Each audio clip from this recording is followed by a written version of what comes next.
I mean, literally the progression was August 24th, 2018 at like 9 a.m. I put up a tweet about, or maybe an Instagram post with like a couple colors and like, hey, I'm making paint.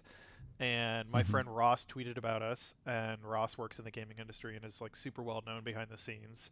And 6 hours later, we got a distributor emailing us about wanting to carry our products. And Oh, I hadn't wow. even shipped a single order out. So it was like off to the races. It was like, okay, we got to find a Oh my retail gosh. rack. We've got to find a way to buy more of these ingredients really quick. And it's always been a little bit like building the bridge as we're crossing it.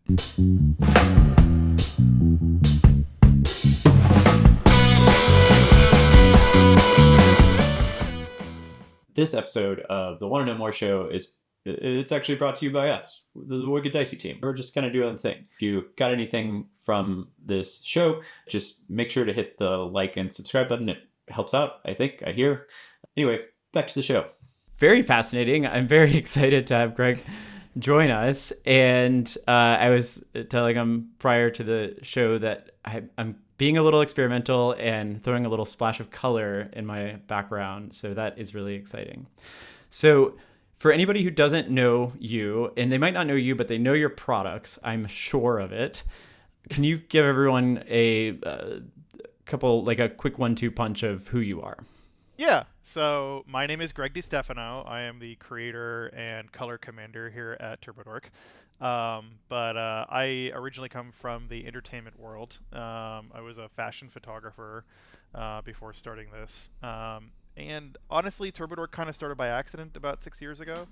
But Turbo Dork itself is a company that specializes in metallic and what we call turbo shift paints or color shifting paints. But they're paints that change color as you move your miniature around. And we currently have 80 colors. We make everything ourselves here in Texas.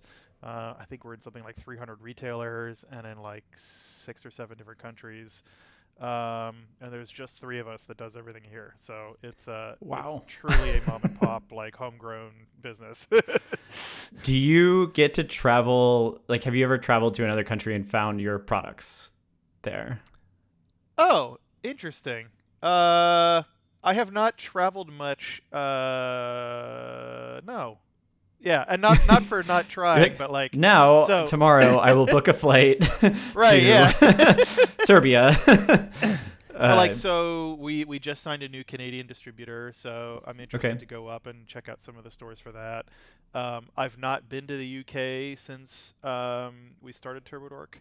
I used to be on the road something like 20 days a month doing photography, and I was very blessed to like fly all over the world, but Mhm. I've definitely become more of a homebody since starting Turbo Dork, and we travel almost like we're gone maybe like 1 week out of every month for conventions here in the States, but not so much internationally, not yet at least.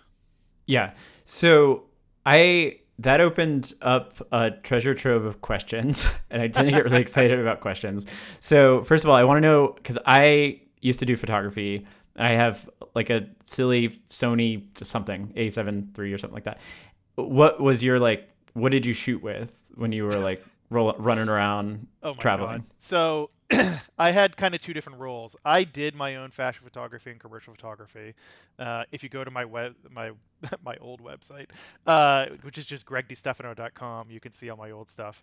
But I also got to work with even bigger photographers, and I did what they call digiteching. So I Okay. would basically bring computers to set and then rent all the really high-end medium format cameras and kind of connect it all and do all the management and like make it work for the photographer. So I got to work with some of the phase one equipment, the stuff that's like an $80,000 camera, on a pretty regular Nice. basis as a rental. My own personal camera, and this is what I still shoot on, is a Canon 5D Mark III, which is I Okay. think like 12 years old at this point. No, that Um, is an amazing camera. Not to get too deep in the weeds for folks who have no care at all about cameras, right, yeah. but I don't know. It's just fascinating. And the reason I bring that up is not just because like I'm a camera nerd. Because little like that.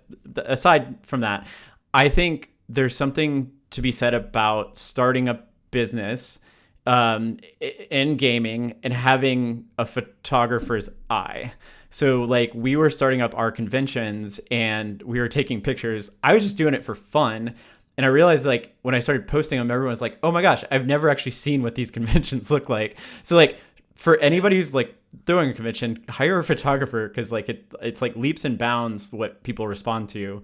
And I don't know if that's the same with Turbo Dork, like the product. Like y'all's first of all, your website. Another aside, your website's really amazing, but your product photography is really good, and I think you have like a keen eye for it. And this kind of now makes sense because you're a photographer.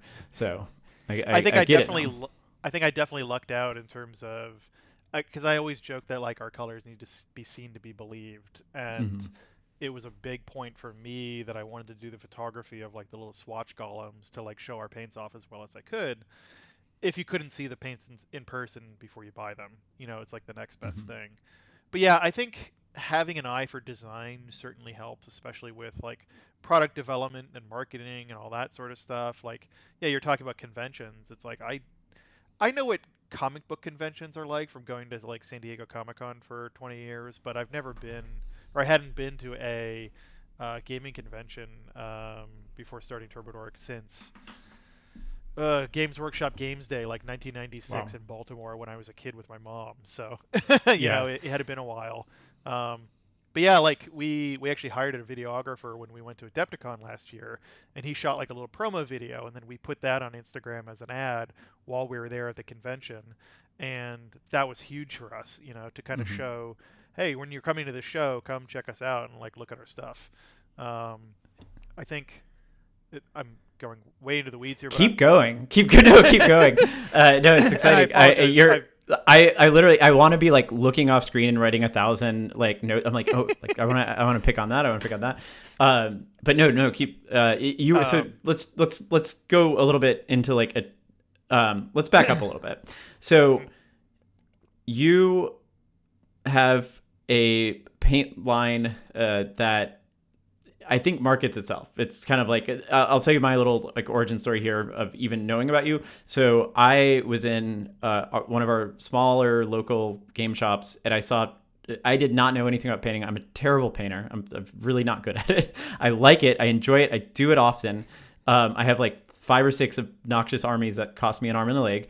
But when I saw your paints on the shelf, I was really fascinated. And I think that you have, and you know this, but you have something that really goes against the grain, and it's quite different. It's not like Army Painter. It's not like Monument Hobbies and things like that. It's you're like I am in this niche, and I am the niche.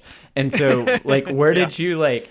Do you just like glistening like glittery colors? Like what? Where did I like tell me a little bit about that? I'm curious. I have always been a fan of. I hate to say obnoxious colors, but like I Yeah. like. How do I describe it?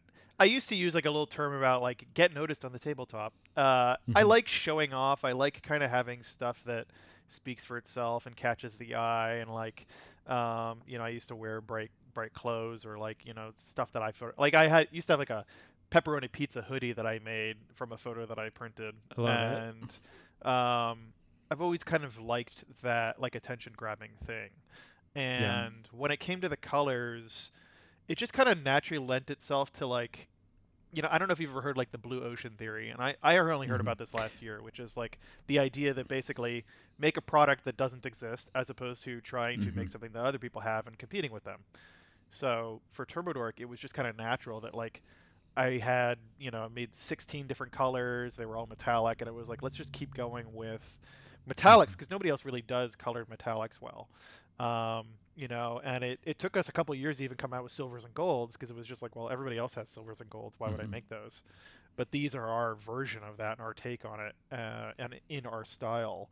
And it kind of developed itself, and then I think it was really helpful too having this niche because it gave a reason for retailers and customers to purchase something new. It's like Mm-hmm. I'm not competing against the 5 other paint lines that everybody else already carries. This is totally different. So it was like a natural insert into, people's collections.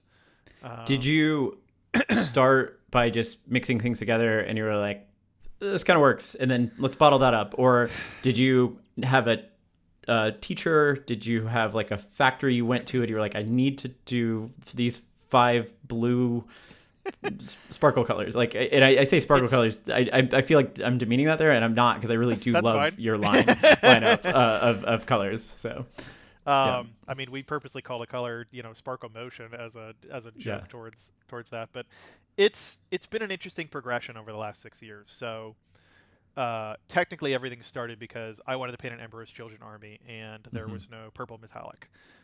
There was some desaturated purple metallics, but nothing like the bright purple that they should be. Hmm. So I spent 6 months essentially teaching myself how to make paint. So I went to the art store and I found whatever I could in terms of paint, in terms of books, started mixing it together, seeing where I could get, watching YouTube, um, just an insane amount of research. And I think I did Yeah. something like 300 to 500 different tests before coming up with this first 16 colors. And I've gotten the system dialed in now at this point. But I ended up going 2 years ago. I went to Cal Poly to do organic chemistry, so I'd have a little bit better kind of take Hmm. on things. We hired a consulting chemist to take a look at stuff.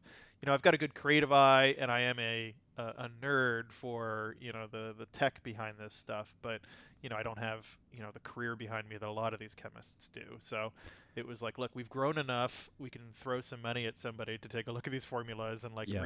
revise things and kind of redo them from scratch, which is what we call our remix, which is had I known 6 years ago how to make paint, I would have come out with that paint. But I didn't Right. know what I didn't know, and I kind of had to build the bridge and cross it as I was going. So And honestly, probably nobody, with the type of paints that you were creating, probably nobody really knew quite the science behind it. And I think the painting industry has grown by leaps and bounds technologically in a very short oh, time. Like, yeah. I had the misfortune. So this is going to sound like a negative thing, but it ends up being a positive thing. I had the misfortune of buying like the first Army Painter set of like Mega Set. I think it was like the not Mega Set, but like 100 of them. It wasn't very good. They just released everything, and it's amazing. It's so I'm Yeah. like, okay, cool. Like, the good job, guys. I, Um, I I honestly think and so we're actually friends with Army Painter. We're friends with Adam, their marketing guy, and yeah. Bo, the owner, and we've got a good relationship with them. And I've always felt bad because they've had this kind of bad rap for their older paints. But they put in the work, they put in the research, Mhm. and the Fanatic War paints that they came out with are honestly some of the best paints on the market. Like they I didn't want to really, admit it. Yeah, I yeah. was. I still. I got a pack, and I was like, I was like, all right, I'm gonna like just clean up my entire collection, and then buy like a bunch of paints from a bunch of different companies. And then I got a pack of the Fanatics, and I was like, oh my gosh, I don't know if I can go away from this for a second. Like, there's some just I don't know, they just go on the models really well. And so They anyway, did a not to great job. yeah, they Yeah, did a great job. yeah. They I don't mind promoting them. They did a yeah, good job. they show that They they really. know their stuff. And I don't know. I don't know if you saw Brent from Guru Town did like a factory tour with them, I believe. And Yep. I was like the level of machinery that they have is fascinating too. Which brings me to another question: what does Turbo Dork headquarters look like? Like, Oh I know it on the man. shelf. It's amazing on the shelf. It's this little glittery thing that I want. But what does HQ look like? I really need to do one of those factory, and I apologize. I'm No, just you're getting good. over COVID for the Oh, audiences out there, and my voice is so going in and sorry. out. Yeah, It happens when you go to conventions. At this point, it's just kind of like a given. yeah. Anyways, I actually just got one of those filling lines back in last December. So we don't have the massive ones that Army Painter does, and we don't run Hmm. three of them 24/7 and that kind of thing. So we've got a benchtop model. You pour bottles into one side, you pour caps into another, paint in a third spot, and it does it all for you. And it's honestly Okay. pretty amazing. It has doubled our capacity, and you only need one person to run it. Oh, Up that's until beautiful. then, for the last five Yeah. years, we've had a 4 foot by 15 foot table, and the three of us doing everything by hand. Oh And I gosh. had kind of 3D printed everything, so I had like a jig that would hold the bottle under the filler, and I'd have like trays that you'd put the thing in after you filled it, and somebody put a ball bearing in it, and then a cap, and then a tip, and then tighten it, and then stick it on the labeling machine, and it was all very Sounds really manual. fun.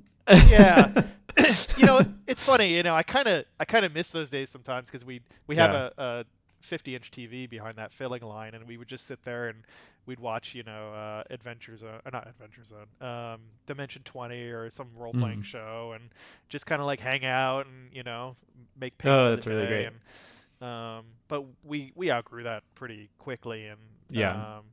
it was just a question of kind of affording the big filling line, and we were able to do that with the remix stuff. But yeah, we do everything in like a 2,000 square foot warehouse, including like Okay. storing all of our stock and pick and pull and shipping, and yeah. When you signed, this is like a soul or a haphazard entrepreneur asking an entrepreneur. When you signed that warehouse, were you freaked out at all? Were you like, oh my gosh, I have this big note to pay now? Or were you just, It's did you like raise money, or did you like, what was the, like, I guess what was like your in on like going all in essentially? Um, we've been pretty lucky. We went full time doing this, Meredith and I, my wife and I, mhm. in like December, right before COVID hit. Okay. So we had already made the transition to knowing that this was going to make enough money to survive on, and then we quadrupled during the pandemic. Hmm. And I would never ask for that again, but it made Yeah. sense with everybody home painting projects that they would need paint. So we did a lot of growth So during many that. people caught up with their pile of shame during that time. Yes. We were talking earlier before we hit record. We were like, there's a lot of terrible things about COVID, of course, but like time spent doing miniatures opens up for sure during that time. Mhm. Um, wow. Okay, so that is a rockin' of a time. So you basically like came into COVID in the kind of like the odd rebirth of miniature table. It wasn't like a rebirth, but it was like just an explosion. I remember Sigmar. So I play a lot of Sigmar, and it was just like, a couple people, like there was groups and, scattered about, and there was like TTS tournaments, but then like after, after everyone started coming back to the shops and stuff, it just exploded. Because I think, everyone's working from home essentially, and so has the extra time. Yeah. So that's, I yeah, prime time. I basically, like I've been in the miniatures hobby since I was 8. I started Mhm. with my mom and dad, and it was like second edition 40K, I think, back then. And then I ended up, as a lot of us did, is took a break The when we went to the college 10-year and started. break, the 20-year break. Yeah. Yeah, Yeah. and then started a career and that kind of thing. And I got back in when 8th came out, or 8th Yeah. 8th edition Warhammer 40K, with my friend Victor. And then, so I had started this in 2018, so it was like we had at least a few years under us before COVID hit and before the really big resurgence. So it was again Hmm. just like the right place at the right time, doing the right thing. It's like I don't even know how to like capture that lightning in a bottle again to some extent, because it was just Yeah. this natural progression of kind of how everything happened. I do Um, think there's a lot of space, which is why like one reason like I am like running off into this wild west of like gaming is like I do think there's a lot of space for innovation still. mhm. And you said like, there's that lightning in a bottle moment where you like, this could never happen again. I don't like, maybe I'm just hoping against hope, but I do think that there's a lot of really interesting products that have like yet to be developed, and I'm excited Mhm. about that. And so I don't know, that's my like little 2 cents there. I think But more my point is less the it's definitely, I mean, we are in the golden age of gaming right now. mhm. The quality of the products that we have is unprecedented. The level or the number of them too. It's like there's so much innovation going on. I Yeah, just don't know how I would do it again, knowing what I yeah, know yeah. now. It's like When you um were making that decision, so I know you had a little bit of like, you were like, I'm kind of financially secure because I'm selling X amount of bottles, or I like I at least know I can do this. right. Um, were you like very like excited about making a leap into like just doing that full time, or was that kind of like, I'm selling too many bottles, I need to just go, I need to take care of this because I don't like, please please It God was an slow down. interesting it was an interesting progression. I've always been very cautious with growth, Hmm. and whenever a really really big distributor order comes in, I'm always a little worried because it's like, Hmm. okay, this is going to be a lot of work. We can handle that sort of stuff now. Like the amount that we can produce is we've managed the business properly to do that sort of thing. But yeah, back in the day, it was kind of crazy. I mean, this all essentially, I mean, literally the progression was August 24th, 2018 at like 9 a.m. I put up a tweet about, or maybe an Instagram post with like a couple colors and like, hey, I'm making paint. And my Hmm. friend Ross tweeted about us, and Ross works in the gaming industry and is like super well known behind the scenes. And 6 hours later, we got a distributor emailing us about wanting to carry our products. And Oh I hadn't wow. even shipped a single order out. So it was like off to the races. It was like, okay, we got to find a Oh my retail gosh. rack. We've got to find a way to buy more of these ingredients really quick. And it's always been a little bit like building the bridge as we're crossing it. Hmm. But in terms of like a comfort level, I mean, there was a point where, yeah, before Meredith and I went full time, I was still doing the photography stuff, and then I was paying for some of my friends to be doing the bottling and stuff for Turbo Dork because I didn't have time to do that. You know, I couldn't take Yeah. time out of the shoots to do that. So it was an Yeah. interesting progression. And then during COVID, I was hiring my photo assistants that because we couldn't do photo shoots, we would be bottling paint and stuff. So we had a little Wow. warehouse in downtown LA that we were working out of. That was like a shared artist space for Burning Man people. Um, Nice. and it's been an interesting journey. Let's just say that it's like Yeah. now we have a very like standard company now, and like that does everything by the way it should be, and like we've polished it, but it took us a Mhm. little while to get to this point. Yeah. I noticed you have it.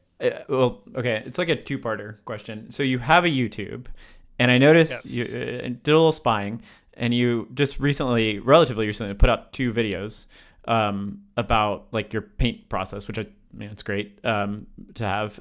Do you have like giant plans to like build out your YouTube, or like do you need to advertise at this point? Like I don't even know, like I don't even consider YouTube advertising really, but like in that sense, like are you like gunning for more content? Is I guess Yes. my question. Yeah. Um, Before I got sick, that was the plan. Was I was gonna be doing like a Mm. video every week after those launch or after those kind of tips and tricks videos launched. I think I love YouTube. I watch too Yeah. much YouTube. Me too. I think as somebody who likes learning things, I think it's an amazing resource for that. And I'm kind of viewing it as the same thing of Mhm.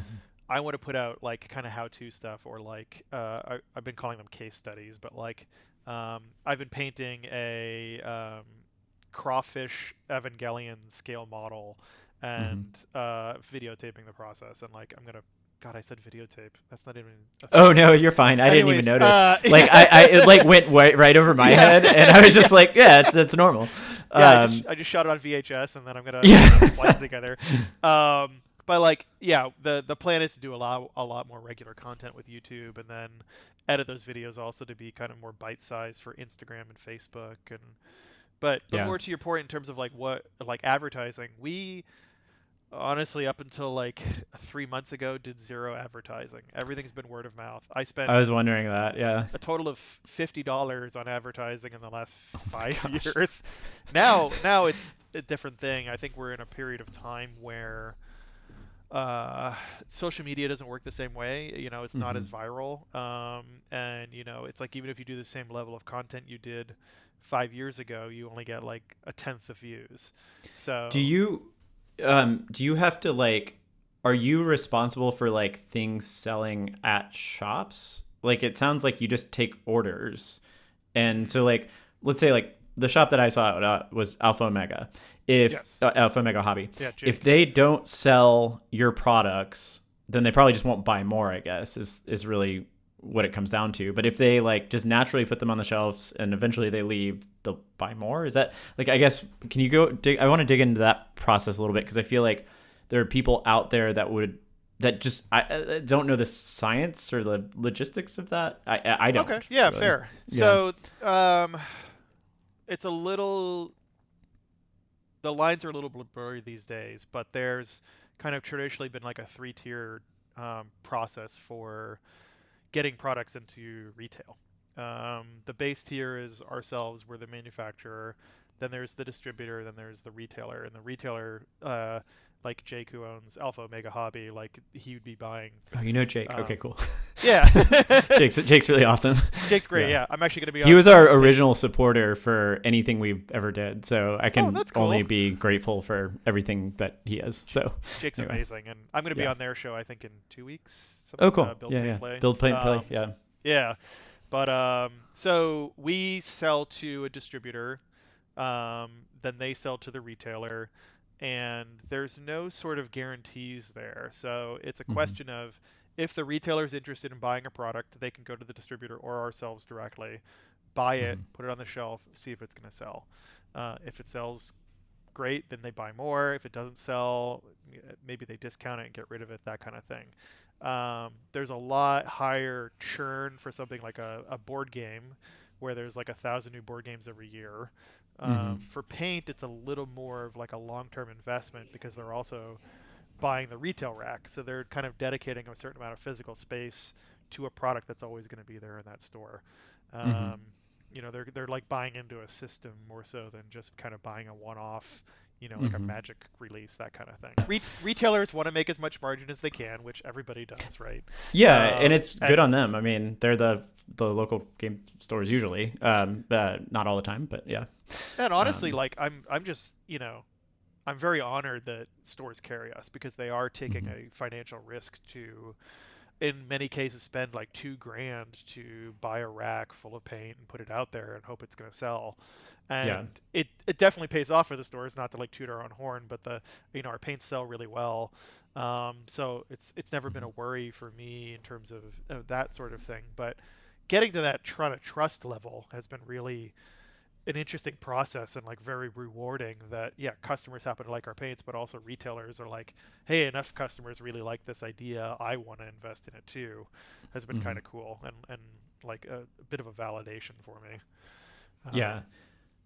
Yeah, and like I said, just because you have, I think, I mean, this, but just having, it's almost like you fell into this niche a little bit, but I really do think like your products speak for themselves on the shelf, which I think if you're a game store out there and you don't know about Turbo Dork, you should buy it. Because again, that's like one of the first things I ever saw, because again, I'm a little bit more of a new painter and not as good. And so when I was walking around, I was like, oh, I can make my things do that. To be fair, I bought some of your stuff early on and I didn't know what the hell I was doing.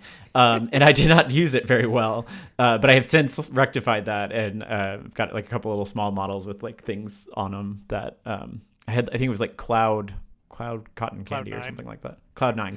I have Cloud 9 and I have like some other one. It's like a blue something or other. But no, I was fascinated when I first saw them. I thought they were really a great thing. Do you have... Oh, go ahead. I was just saying that's sort of one of those things that we're always trying to improve. Like one of the things with Remix, it's better paint in general, but also we went to a clear bottle, so you can actually see what the paint looks like now inside. It's not like through a weird kind of milky plastic thing. So it's about having that shelf presence and kind of there is a little bit of adjustment to get used to because like some paints like Cloud 9 look white in the bottle, but then they appear colorful when you use them, and that in itself is sort of a harder thing to communicate, Oh, and it's especially hard when half of our almost all of our player base just doesn't read. Like I don't read, like, and so like I'll just like go right. I'll look at the bottle. I'll be like, it's white. Obviously I can figure this out, and I can. And like there's like a joke in our gaming club that like nobody even reads rules. Like even though we play at a pretty highly competitive level, but like no one actually reads the rules. So no, it's you've got it. It's a little bit of, and that's what the YouTube I guess will help in the long run, is just because we like pictures. This group of us. Same. I mean, I'm a photographer. I live on an Instagram and YouTube and stuff, and it's like I like text. Don't get me wrong, but like that's the like tell and how I should show. It's like but yeah, like I put the info on the side of the bottle. Please read it. Like nobody reads it. I have a little bit of an outlandish question. Have you ever played Final Fantasy Tactics at all? A little bit. Yeah. So I guess let me go to a different thing then. So I like to ask everyone what their like kind of like their spirit animal D&D character is. Like which D&D character do you go back if you've ever played? I don't know if you ever played D&D, but I'm curious, like your like glittering bottles and the shirt that you have on your YouTube and stuff. I feel like you're a fascinating character in the world of D&D, and I couldn't quite place you. I couldn't, like, you're not a fighter, you're not like you're like a sorcerer. Do you have like a go-to thing? Is it just like just Horus Heresy or something? Like, what is your go-to?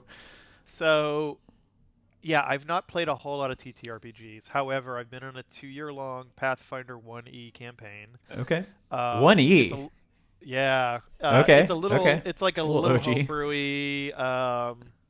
My friend Greg runs it, and my character is Another Greg. another Greg. Yes. Okay. Who we met in our home before it was built, because he was touring it with his wife because they were looking at building the same model of Oh, this that's home. so funny. Yeah. And he was like, "Oh, this room looks great. Maybe we should make it into a gaming room." Anyways, that's all distracting. So I have a is our similar DM. story about something, but go Yeah. ahead. Yeah. My character is a swashbuckling cat. So Okay. it's essentially Puss in Boots. Okay. And I have Love it. boots of speed, so I run like 150 feet per round. Oh, So nice. Like 30 squares or something like that. Like, it's Yeah. insane what this little guy can do. But yeah, speaking about reading rules and stuff like that, it's like when I don't get a whole lot of time to game, so when I do game, I try to play things that are easy for me to understand or refresh my brain with. So a stabby character is really easy than trying I to love keep it. track of mana and spells for me. Yeah. But yeah, an interesting thing I didn't even think about, kind of integrating the kind of sparkle creativity to it. But I just like rolling dice and killing shit. Yeah. You know? Yeah. I learned about I played with my brother in a D&D campaign, and I learned a lot about his personality through the D&D game. I was like, because he just wanted to, like, all he wanted to do was like break down the doors and go through and shoot stuff with his bow and arrow. Like, that's all he cared about. He didn't care about the story. I could have spent hours on the story, and he's like, I just want to break down the door, and I go through the door. I was like, I think I understand my brother now. Yeah. And also something you said there was interesting, which is like, I think, you know, back to the half-assed theme of the show, which is business of gaming. I'm starting to realize that the more you involve yourself in the business of gaming, the less gaming you ever do in your entire life. And I have talked with a lot of people that, you know, are in our similar situation, and they're like, yeah, like, I don't play as often as I used to. It's yeah, I hate to say it, but I am like the classic example of don't make your day job or your hobby to your day job. Oh, me too. Yeah. Like, I haven't played 40K in 4 years, I think 5 years. Yeah. It's one of those things, though. That might be a good thing. I know. I mean, I've heard like, there's 40K is great, but it's definitely like it's changed. So yeah, I yeah, still essentially. think. I mean, I eat, sleep, breathe miniatures painting. It's like it's my passion and what I love doing, and I just don't get a chance to do a lot of it. So to some extent, the YouTube has been my excuse that, like, now I can paint miniatures for work too. Yeah. But yeah, the gaming that I do is like I play Necromunda, you know, because it's a smaller thing and it's got some progression, and I've had a great group with that, and Blood Bowl and kind of more skirmishy based stuff.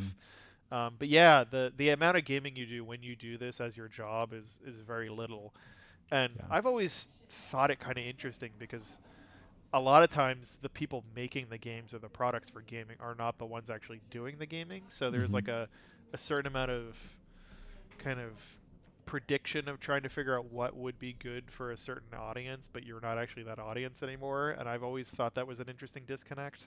You know, I at least have my history of being kind of a creative person with the photography and the art, that, you know, designing colors, you know, has come pretty comfortably. But Yeah. you know, the actual knowing the rules and what armies, you know, do what now, I have no clue. But I can tell you exactly what to paint your Biltan, you know, Eldar in. You Yeah. know, Yeah. so just And I different think that worlds comes now. with like our different lines of expertise. Like, I think we've all dove in far enough to kind of get the general gist of what's going on, and then you can like build back from there. So Yeah, I find that it's interesting. one of the things I've really valued about going to conventions now, and we get a 4 or 5 to vend at, but I get to actually talk to people who are out there in gaming and feel like part of that community and the passion. And like we visited a friend's store down in San Diego this weekend called Battle Pub Games, and they were running a tournament, and it was just amazing to go in and see a room full of like 100 people playing 40k and like super passionate about it. Everything's painted really well. Like it's just great being part of that community. Even if I don't get a chance to do the gaming, I can still kind of get some reward out of that, you know? Yeah, I love this community in general. 3 of my calls that I've had with folks, everyone's just like, the gaming community is just great. They're so great. But anyway, okay. So I think that's a good pause point. I like to tell guests that I want to like have you back on. So I don't want to give all the information away, and I don't want to like find all the secret sauce. So like some couple months down the line, I'll probably bug you again, and we'll chat again, or we'll see each other at the next convention. But I thank you so much for your time chatting with me, this little fun little channel. Yeah, my pleasure. Yeah, thank you for having me. Yeah, and for anybody, for the millions of people that are gonna rewatch this at some point, where would you like people to find you at, essentially, if you're not already found? Right. So we are www.turbodork.com. I forgot the extra W. Videotape.com. No. Videotape.com. Yeah. http:// It'd be even crazier if I like read off the IP address or something. Yeah. Turbodork.com or at Turbodork on Instagram is probably our most active social media, and then I am starting Turbodork TV on YouTube. Sweet. Everybody, if you want to email me, I am Greg at Turbodork, and I am X also out of customer this service. X out of this YouTube right now and go over to the other YouTube and subscribe to Turbo Dork. You don't even need to go to my next video. So anyway, all right. Again, thanks so much. Appreciate your time, and I'll pause the recording now. Yeah, thanks, Miles.